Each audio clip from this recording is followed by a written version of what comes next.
Promotional consideration paid for by the following.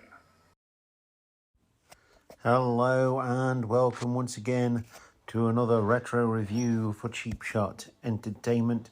We're going to be looking at Vengeance 2003 today, and it took place on the 27th of July 2003 from the Pepsi Center in Denver, Colorado. It is the third annual edition of the Vengeance event, and it is Smackdown exclusive pay-per-view. Bad Blood was Raw exclusive. This is Smackdown exclusive.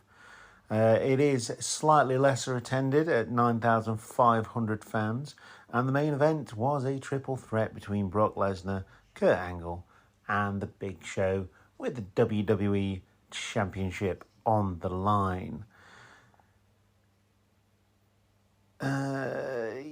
So it is available on the WWE Network. The theme song was Price to Play by Stained, and it features in the game WWE 2K23 as a part of the John Cena storyline, and SmackDown vs. Raw, WWE SmackDown vs. Raw, of course. That is when the amalgamation of the SmackDown games and the Raw games on Xbox, respectively, and SmackDown on PlayStation, joined forces because they decided they don't want to have two different studios making two different games. Why not just make one big game and put it on both consoles? Makes sense. They included the Nintendo Wii on this one as well, eventually, when that come out. So, yeah, we've got quite a card indeed for this one. So I'm quite looking forward to it. It is very close, of course, to the UK pay-per-view. First time for a long time. We've had, there's been two successive ones, really. Clash at the Castle and then this. But this is a big pay-per-view. It's not a special pay-per-view, it's a big one. So it's not WrestleMania, but it's good. And the Money in the Bank ladder match pay-per-view has just gone, basically. So we're doing this exactly 20 years from the event, and we hope you enjoy my thoughts on this event. We'll see what happens.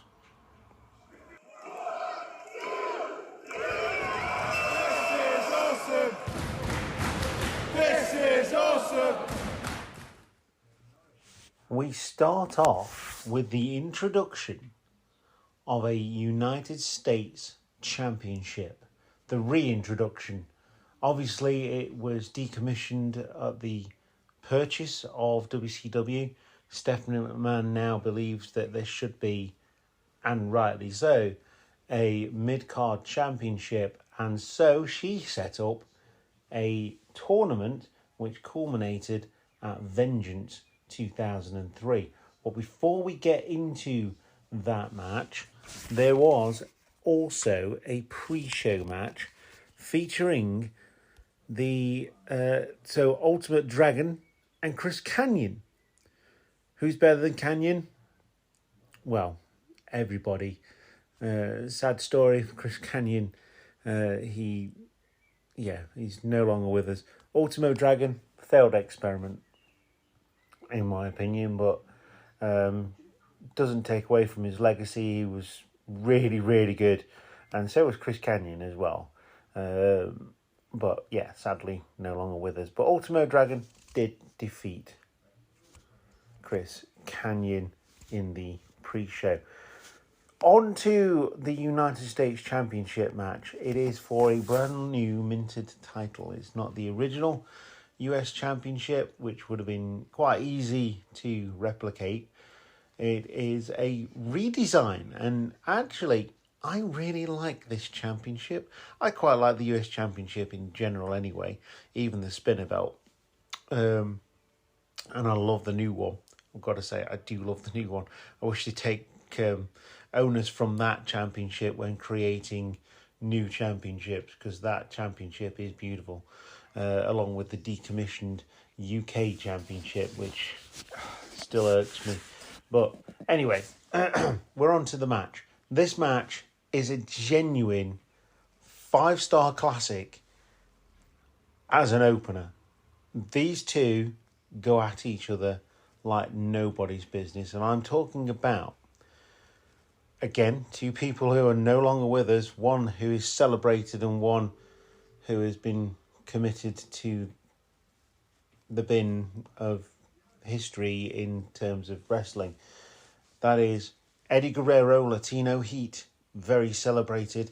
And, of course, Chris Benoit, who is not celebrated based on what he did outside of the ring, not inside the ring. And I will always say this, Chris Benoit was really good in a wrestling ring as a wrestler. What he did outside was deplorable. And, again, I agree with WWE on this, should not be celebrated in any way whatsoever. Especially with people calling for him to go into the Hall of Fame. Why celebrate that? As a wrestler, yes. As a person, for what he did, no, definitely not. And that is my stance on that. And I'm pretty sure I've told you that a couple of times. But this match, let's take nothing away from these two. They are absolutely fantastic. And there's a reason that they came over from WCW before the purchase. Because they are that good. Slow start to this one. As you'd expect, build up. Lots of rest holds, lots of lockups. Eddie Guerrero going through the ropes to stop Chris Benoit getting at him. And eventually, when things do calm down and they're both in the ring, and there's some moves going off, we still get lots of technical grapple wrestling. It's not fast, it's not quick. Considering these two are known for high-flying moves and known for being quick, the start is really slow and it builds up to a lovely crescendo at the end. Now, there's suicide dives, there's multiple attempts on the crossface. Eddie Guerrero is definitely on the back foot throughout most of this match. Right up until the point where Mike Chioda, the referee assigned to this match, gets taken out once. At this point, Eddie Guerrero gets the championship, hits Chris Benoit, plants it on Chris Benoit and plays like he's been hit. Hoping the referee will call it out and see Chris Benoit with the championship. It's like, hold on, I've been hit by the championship, because the referee was hit by the championship as well during this whole melee. And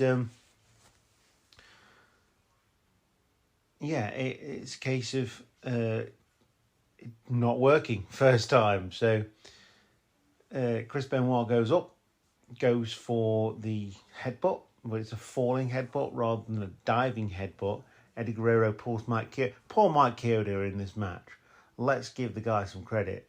He takes an absolute beating throughout this match.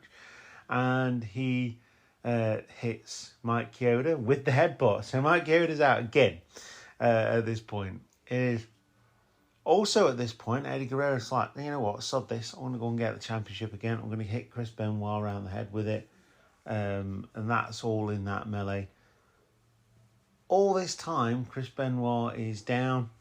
Eddie Guerrero has the championship. He's planning what's going to go next because the referee's out. Enter Rhino. Great play-by-play commentary here because they big up the fact that Rhino is Chris Benoit's running buddy. But what he does is run right through him with a gore. Eddie Guerrero looks shocked. He gets ready to take the move and it doesn't happen. Rhino celebrating in the middle of the ring like, I did that, that's cool.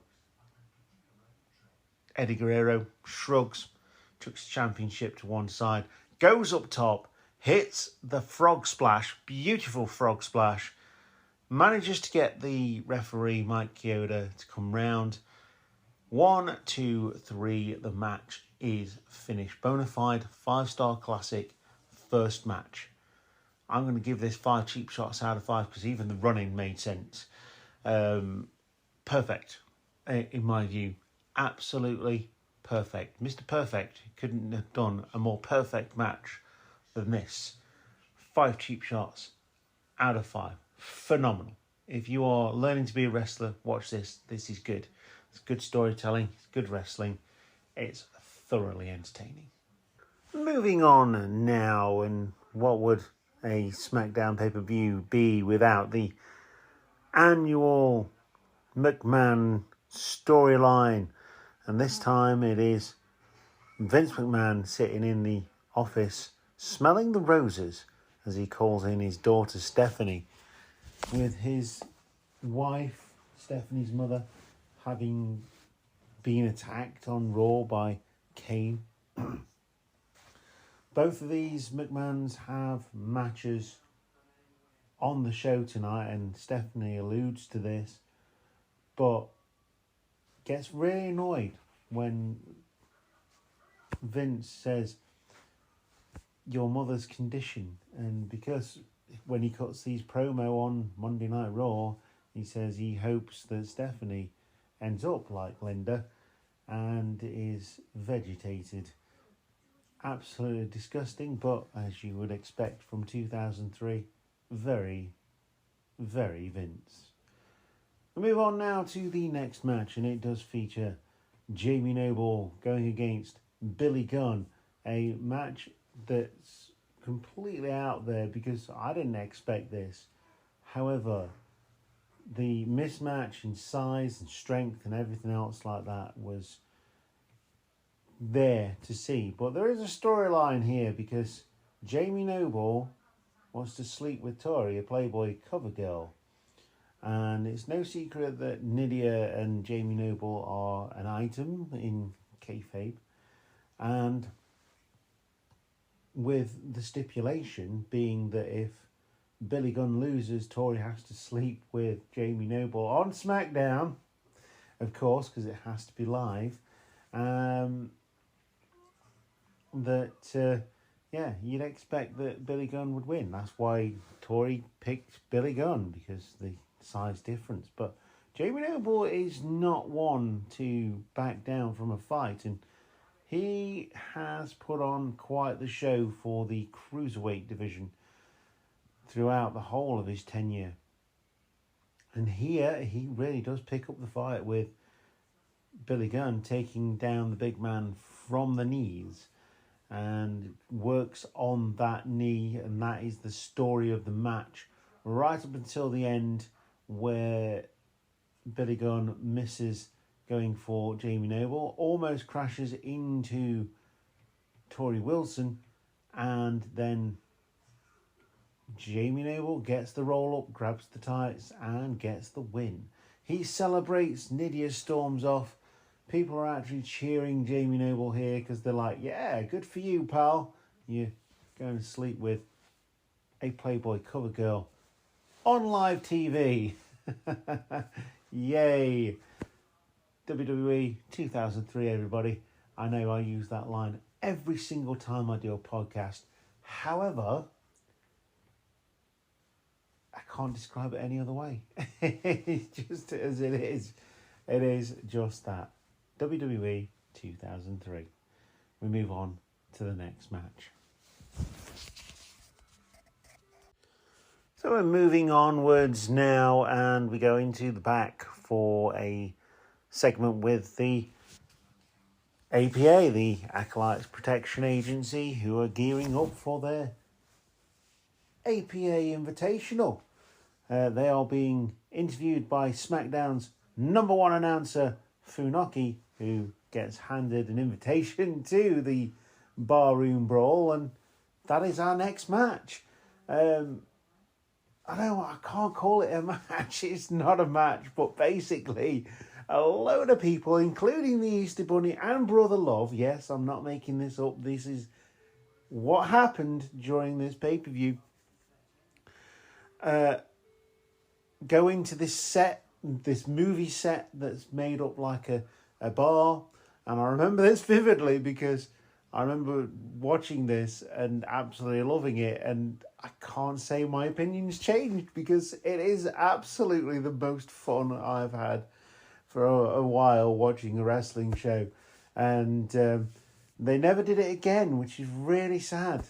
But, Bradshaw would go on to be JBL, etc., etc. So, yeah, it is, like I say, it's an invitational. Brother Love here does some really good stuff. He cuts the APA cuts promos like there's no rules. Last person standing wins the match. Last person drinking rather wins the match. Brother Love snatches the microphones. I love you, and even though I love you, doesn't mean I like you. And yeah, all that kind of stuff. Brother Love, considering he was never an active in-ring competitor as that character at the very least, he puts on a show here. He gets the first blow in with a bar stool, and takes out two random masked wrestlers who you never see again, and they hit the floor. Basically, you hit the floor, you're out. So, yeah, he gets the first blow in. He does a really good job. Sean O'Hare gets some stuff in here. He's doing his martial arts kicks. Spanky is dancing on the bar. Shannon Moore jumps off the stage into the bar. There's people going through tables, people going through windows.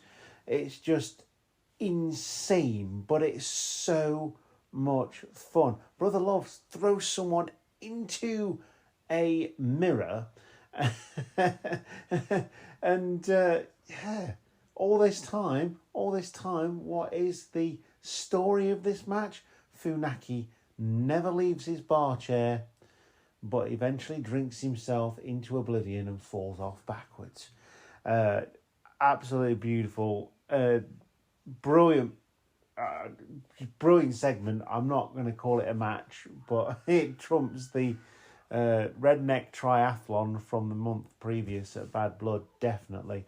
And therein lies my opinion on this time frame. Smackdown was hands down the best show.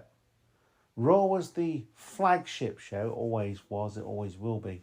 But Smackdown was incredible. And the thought, even the matches where they had dual pay-per-views, they had better matches. But this one, I can't give a rating to, but it's well worth going back and having a laugh at because it is so much fun. And it's just, if you're a wrestling fan, this is one of those things. It's like a segue in Family Guy where you just like, oh, do you remember that time? And then it just cuts away to doing something different. We've already had an opening match that was absolutely incredible. And now you get this. And it's just going to go better and better. We've got a triple threat match for the end of the show as well. So, this is just, it's amazing. And then we go into the back where Jamie Noble is licking his copy of the Playboy. It looks like it's well used. He's been carrying it around in his love case. Oh my goodness. Right. It looks, as Taz says, it looks like a well-used copy of Playboy magazine, but we'll see what happens with that one. Oh, gosh. One thing I can always count on wrestling doing is taking me away from life and just having a good time with it. It's so much fun. We move on to the next match. So we move on, and we've got another championship match now because we're going towards the tag team championships. It is the world's greatest tag team defending against Rey Mysterio, the current Cruiserweight champion, and Billy Kidman. So out of commission is the Cruiserweight championship with another Cruiserweight in that division tied up with Billy Gunn. in that storyline with Tori Wilson, and most of the others in the bar fight. Anyway, regardless of that, this match, again, is fire. It's really good. It is incredible, as you can expect from these four competitors. The world's greatest tag team, Shelton Benjamin, Charlie Haas, been put on a pedestal, and quite rightly so, because they are really good. Team Angle, as they would be called. And Mysterio, always good for the money back in 2002, and Billy Kidman is just nuts anyway. So yeah, there's not much pause for breath in this match, but it is incredible. There is some questionable tactics from Billy Kidman and Rey Mysterio, and I thought they were quite heelish, which is why I'm going to knock it down a little bit, but the rest of it was just nuts. There was a shooting star press from the top rope to the outside. There was dragon whips and assisted sentons and assisted Hurricane Runners and all sorts of things going off in this match. And it was a masterclass in tag team wrestling for the lighter divisions. So yeah, this match would finish with a blind tag, and with Michael Cole insisting before he saw the replay that the world's greatest tag team had cheated, but it was a blind tag, and Shelton Benjamin would come down onto Rey Mysterio as he was sat on Charlie Haas's shoulders. Bit of a doomsday device, but he'd follow it through and land with that and get the pin. Great match. 4.5 cheap shots out of 5. I'd say damn near perfect. Just some questionable tactics, which made me question whether Billy Kidman and Rey Mysterio were face or heel, with the knee to the back and the assisted, distracting the referee, assisted Hurricane Runner in the corner, and so apart from that, really good match. And Charlie Haas, Shelton Benjamin, I think, gosh, they could have gone to the moon and back, but not been used properly. Charlie Haas obviously left wrestling quite early. Shelton Benjamin's still there, but he's not being used properly. So yeah, it is what it is, and that is wrestling. Good match. So we move on to the next match, and we call it a match very loosely because it is a no disqualification cat fight, and the most entertaining part of this match was the promo package, as we see Stephanie McMahon chasing Sable into a limo, pulling off her top. Yes, all this happens on pay-per-view, and basically setting up this grudge match because Sable is the mistress of Mr. McMahon. You know what? For what it was, actually, for two non-active competitors to put on something that is slightly entertaining was really good. And I think part of that was the fact that it was no disqualification, even though the referee took away the chair that Steph McMahon was going to hit Sable with. There's fighting on the outside, which, there's face rubbing on the mat. They do what they need to do to get across that this is just a scrap, and this is everything that you'd expect from a bar fight in normal terms. And I've been a bouncer, and yeah, this is pretty much what you get. The women can go, I can tell you that. I won't step in between them. But yeah, it comes down to Sable getting her top pulled down as she's trying to get away. She gets thrown back into the ring.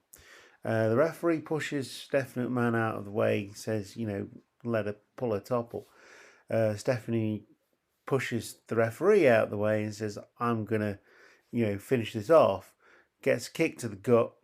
And as the referee is taking his shirt off so that Sable can cover up, A-Train comes down to the ring and gives Stephanie McMahon I think it's called a derailer, like a running sort of splash without it being in the corner. And that's it. Sable miraculously recovers with the shirt of the referee over puppies, or would you call them puppies, and gets the pin. Not quite sure how to score this. I was mildly entertained by this, and it wasn't because the shirt came down or anything like that. It was a scrap, and sometimes that's what you need. Now, you have two of these on one show, and it can be watered down. Like the bar fight, that was fun. This one, it serves a purpose as we go through the year, and we'll see that as we go through the shows. But I'm going to give this one a reasonable score of 2 cheap shots out of 5, because I'm just, it was entertaining for what it was. And we go on to the next match, which is an incredible match, actually. A young John Cena going against a veteran in the Dead Man, The Undertaker. Now, the promo package for this, the build-up was really, really good. John Cena disrespecting The Undertaker. He said, we used to have that. You dropped me like a bad habit. And now I'm going to take what you've worked for. And basically what he says, the part of the promo was to piss on his grave. And there is a part of that where he's actually in a graveyard doing said act. So, yeah, it's full on, this one. It's a good setup for this, because that gets the Undertaker's attention. It does, as I mentioned earlier, appear in the game, the 2K23 game, as part of the John Cena thing. And yeah, like I say, it's a really good match. John Cena does not look out of place at all in this match. Undertaker takes over early. John Cena makes his comeback, makes him look decent in adversity, and he does everything he possibly can to get on top, including throwing the Undertaker into the barricade, which the Undertaker did to him earlier on in the match, because he couldn't physically pick up Dead Man. And we all know John Cena's a strong chap, so he could do, but Undertaker, telling a story here, being dead weight, throws him into the barrier, gives him a good kick in the stomach as well, because you can't get him into the ring to beat the 10 count. And John Cena then starts beating down on an injured Undertaker, blood coming from the mouth here as the Undertaker tries to gain some control. From this point, John Cena is well on top, getting a couple of near falls, and the Undertaker still kicking out. John Cena here showing that he is new to the game, shall we say, a bit cocky, young cocky, and goes up for goes to the second rope, shows out to the crowd. Undertaker nips in, grabs him in the powerbomb position, gives him a last ride, and the Undertaker gets the pin. I really enjoyed this match. I'm not going to pull any punches. I'm quite a big fan of John Cena, and I always have been. There was that point in time where he just won everything, which, it did get on my wick. But as far as it goes, I think John Cena's surpassed that, and he's now gone into veteran territory. And he can still pull a crowd. Let's face it, he can. He comes back every so often, has a little bit to do, has a match sometimes as well, and still pulls in the crowds, which makes him a veteran in my eyes, and probably one of the biggest superstars to ever come out of the WWE. This match showcases that brilliantly. When he went into the Super Cena mode, it was completely different to what he can do, and what he did in his earlier career, which was create a character which was cocky, brash, harsh, you name it. It was good, and it was entertaining, and that is the E in WWE. So I'm going to give this match, it's not quite as good as that first match. I'm going to give it 4.5 cheap shots out of 5. Absolutely serviceable match, which entertained all the way through. It told that story. The young, hungry superstar coming to get the big dog, coming to take over the yard, and the big dog not wanting to give that yard up just yet. Great match. Well, it's time to move on to the next match now, and it is the literal definition of a one-legged man in an ass-kicking contest as Zach Gowen goes up against the owner of the WWE, Mr. Vincent Kennedy McMahon, in a one-on-one contest for the ages, because this was the coming of age for Zach Gowen, having beaten the Big Show along with Stephanie McMahon with the help of Kurt Angle and with the help of Brock Lesnar. Zach Gowen had earned himself a WWE contract, and thus the match was set. Zach Gowen versus Vince McMahon. Now, Zach Gowen, like I say, he's got one leg, but he is really good. Really good. And Vince just knows how things work. So he really, really put over Zach Gowen here. And it was a strong performance. And he put him over well, even though Zach Gowen, unfortunately, did come short in terms of the win. But yeah, it was a fight. And there was a lot of these on this card. Really enjoyed this match. Zach Gowen with the quickness, even though he only has one leg, and in fact he took his prosthetic leg off before they even started the match. He only used it to walk down to the ring.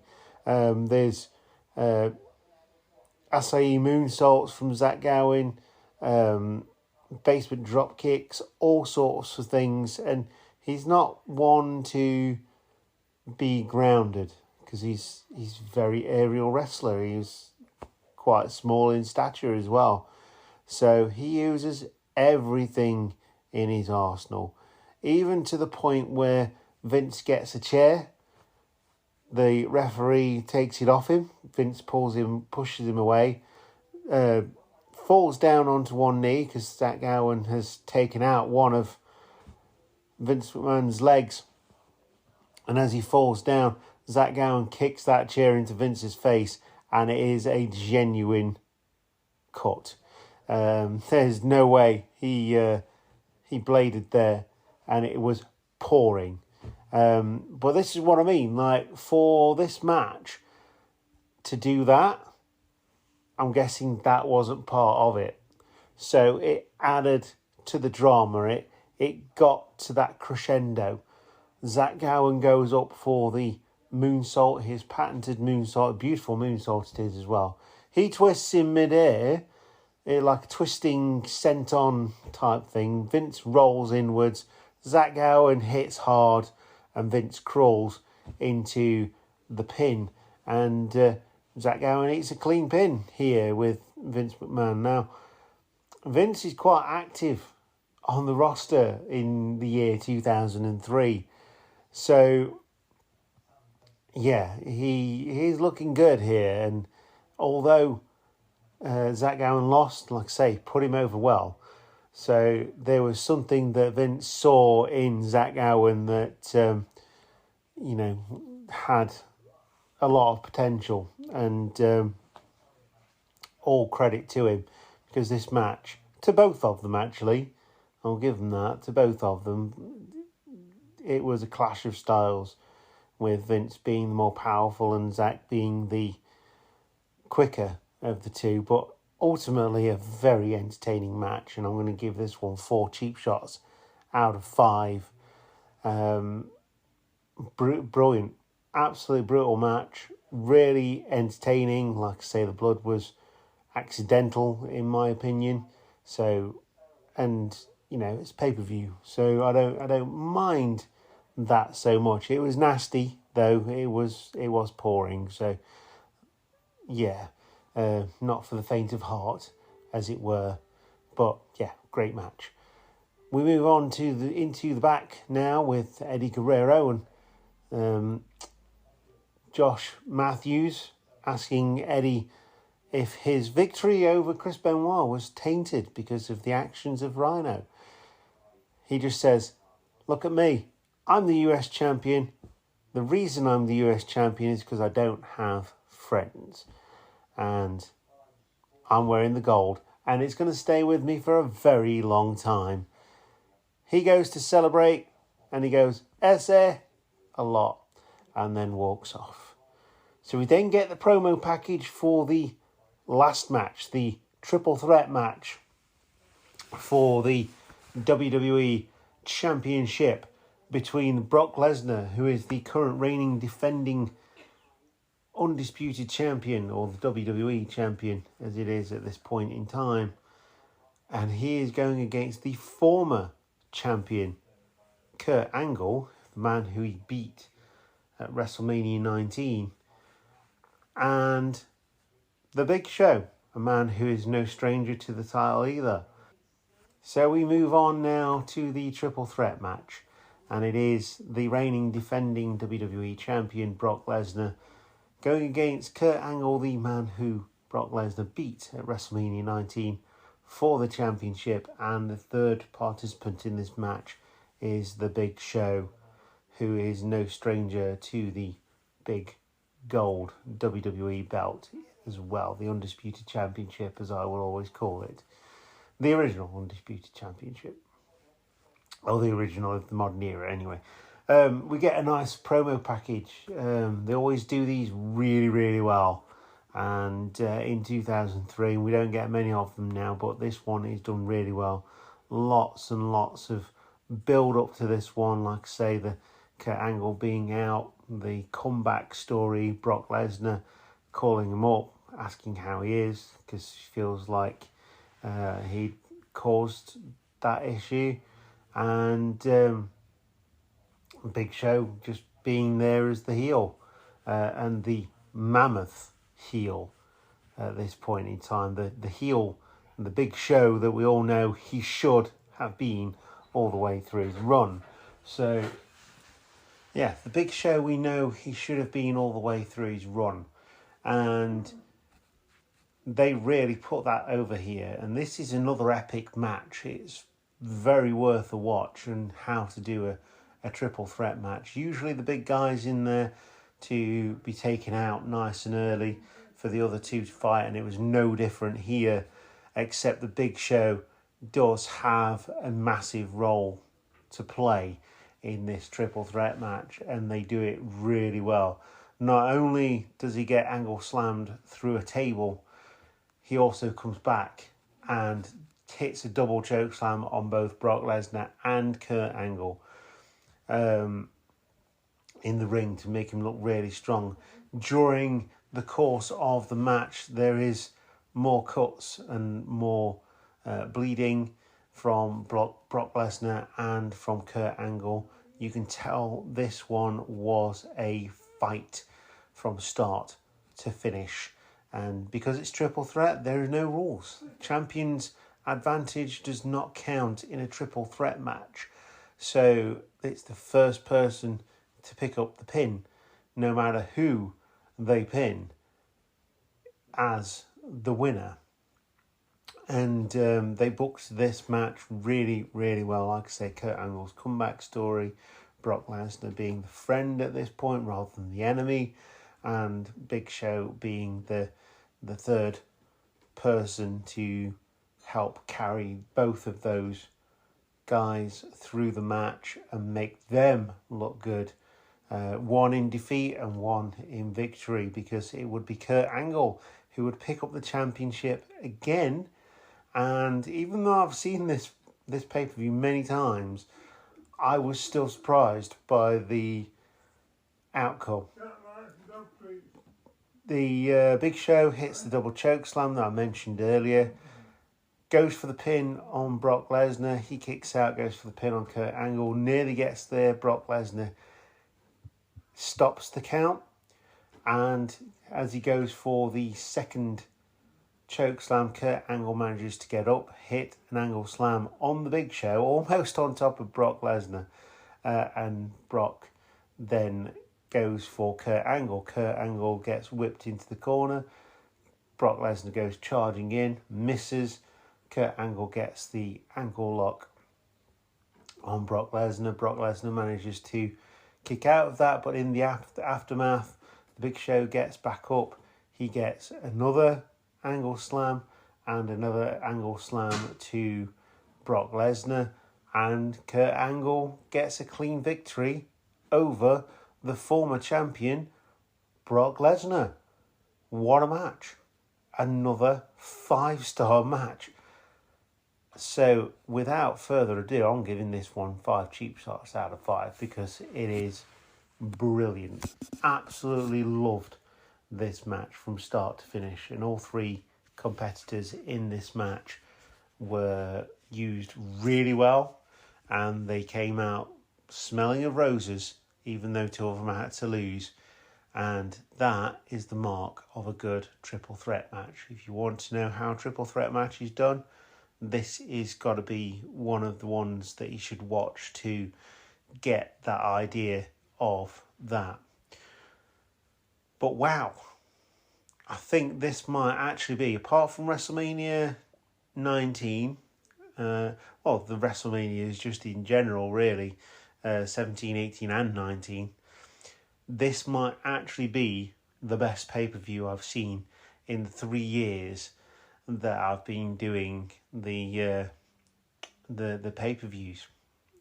In fact, it's 4 years now, because I think I started them in 2020 during lockdown, and I've been doing them monthly since, and stopped doing the actual shows that are on live now. But this is how to do a pay-per-view. This was why Smackdown was so much better than Raw at this point in time. And this was why the WWE was a juggernaut, because they had so much talent. They could put on a bar fight at ringside and it would still be good because of the talent involved in it.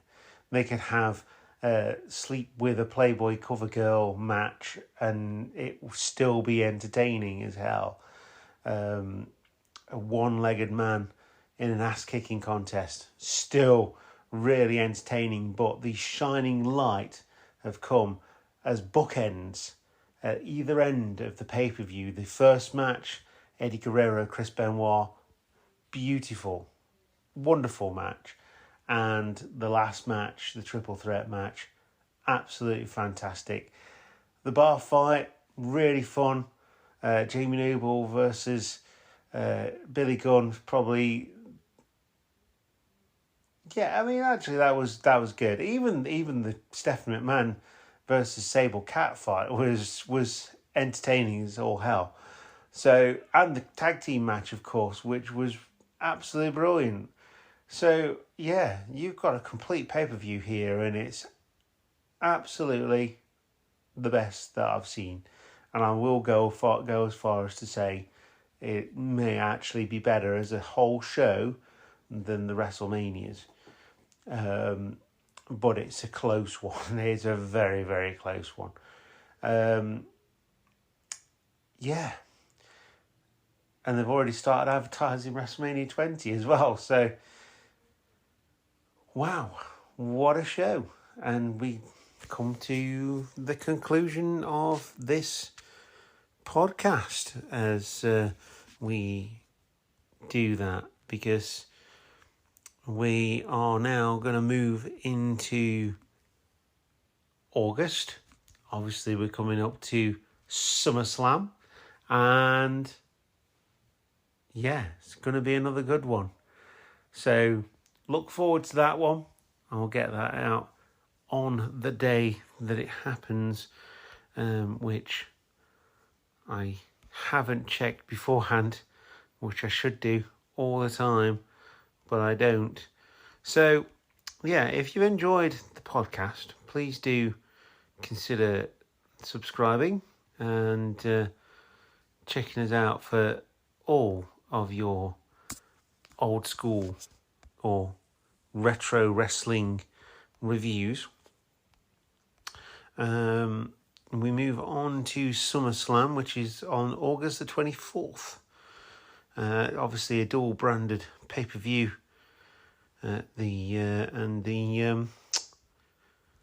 Of course, yeah, we get the second ever Elimination Chamber at SummerSlam 2003. So I'm really looking forward to that. I'm looking forward to watching that. So hope you've enjoyed this. Hope you've enjoyed watching it on YouTube, or watching it or listening to it as a podcast, of course, as well. And definitely thinking about getting my mug back on the screen, but it's just so much easier to do it like this with a busy schedule of wrestling training and things like that. So again, thank you very much for listening to my ramblings for retro wrestling reviews on Cheap Shot Entertainment. I've been your host, Luke. You are the Cheap Shot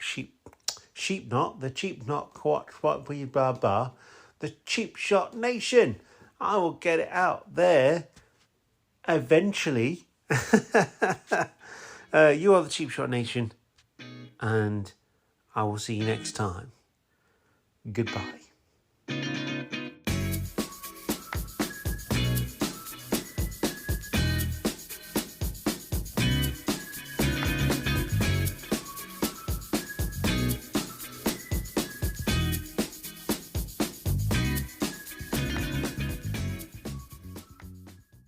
Hiya.